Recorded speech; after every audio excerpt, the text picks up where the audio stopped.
front and center through the end of 2 weeks right here on the Tuesday in between weeks 2 and 3. Front and center is New York City football. And just about an hour ago, as I was driving to work, a little bit over an hour ago, driving to work, news came across. It's been rumored coming. It was expected to happen at some point this year, despite one of the owners of the Giants saying that the best case scenario would be Eli Manning to start all 16 games and Daniel Jones wouldn't play a lick until the 2020 season. But that turned to be quite pie in the sky.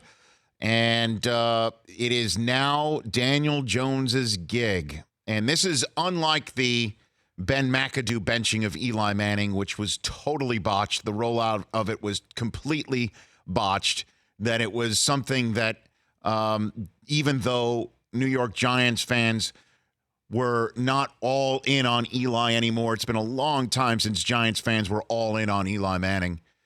And starting 0-2, 5 out of 6 years will do that to a fan base. But when they benched him, and when it was Ben McAdoo who benched him, and it was Ben McAdoo who benched him in favor of Geno Smith, who everybody in the New York City area had a front row seat for the way his first run on Broadway flopped, like the producers, and it was dreadful. And it broke up a long streak of consecutive starts for Eli Manning, who was putting together an historic run on that front. Totally botched. It was awful, even though, as Brockman, you have said before, it was something that Ben McAdoo should have done. You have said that before. He's been right the whole time.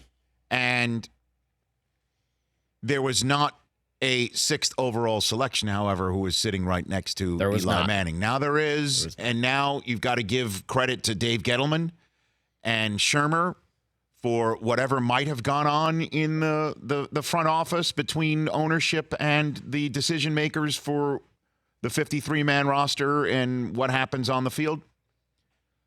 Because they're putting it on the line right now. Gettleman is going right in right now. And Kurt Warner himself has said this on Twitter today, and Kurt watches more film than anybody else. And, you know, obviously Kurt might be sensitive to the situation because he was in the Eli Manning role of 2019 back in 2004 when Tom Coughlin benched him despite having the Giants with a 5-3 record in 2004, already with 2 Super Bowl appearances and a league MVP and a Super Bowl MVP and 1 ring on his mantle and on his resume. Tom Coughlin benched him in favor of Eli Manning, who's now in the Kurt Warner role right now, even though they aren't 5-3. They're 0-2. And Daniel Jones is now going to get this start, and it's on Gettleman, who fell in love with him for 3 Senior Bowl snaps, and Pat Shermer, who has definitely been very enthusiastic about Daniel Jones. This is it. If he can't do it, it's on them. In the preseason, he looked terrific. There's no other way about it. He moves better than Eli Manning. He's probably got a better arm than Eli Manning. Neck up. There's no competition, despite him being a Dookie and despite him being a smart kid. You don't have 15 years of professional football experience like Eli Manning has between his temples. And Kurt said it again on Twitter today, and I believe him because he's watched more film than anybody else. He says Eli's been playing winning football for the Giants, that he's made right decisions, that he's made right throws. An interception gets tipped at the line of scrimmage. Another time, he's down by 2 scores. He has to make something happen. You could sit here and say it's making excuses. I know Kurt. Kurt doesn't make excuses for anybody.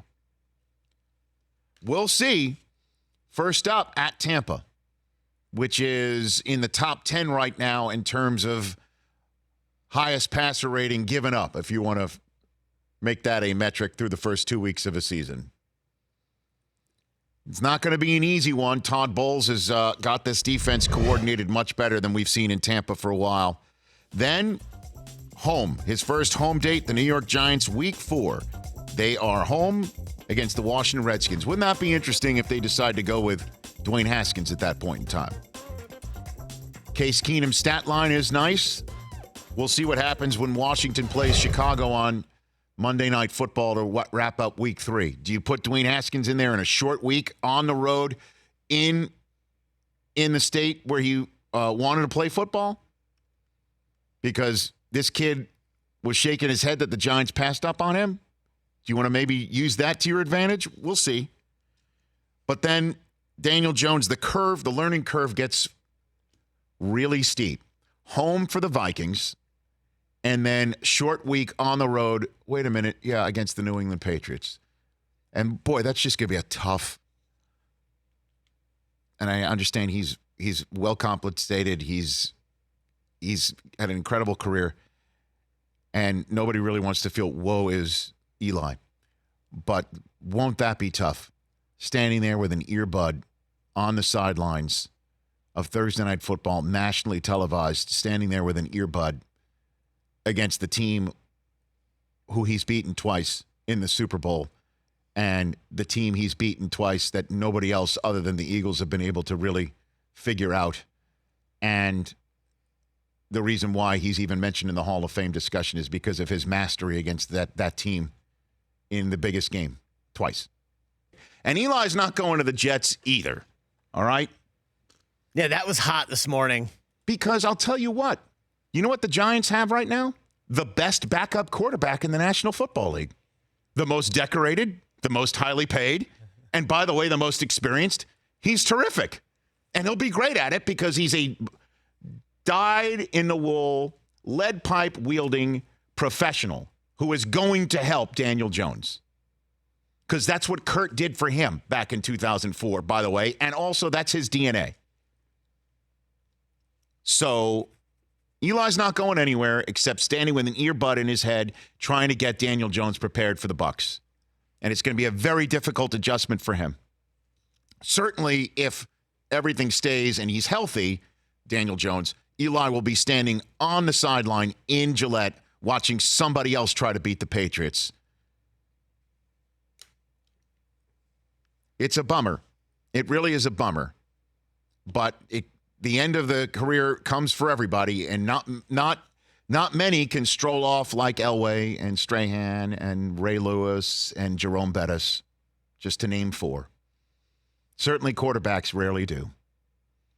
And very rarely can somebody play till they're 42 and stave off one draft choice after another that has been drafted as an heir apparent like Tom Brady.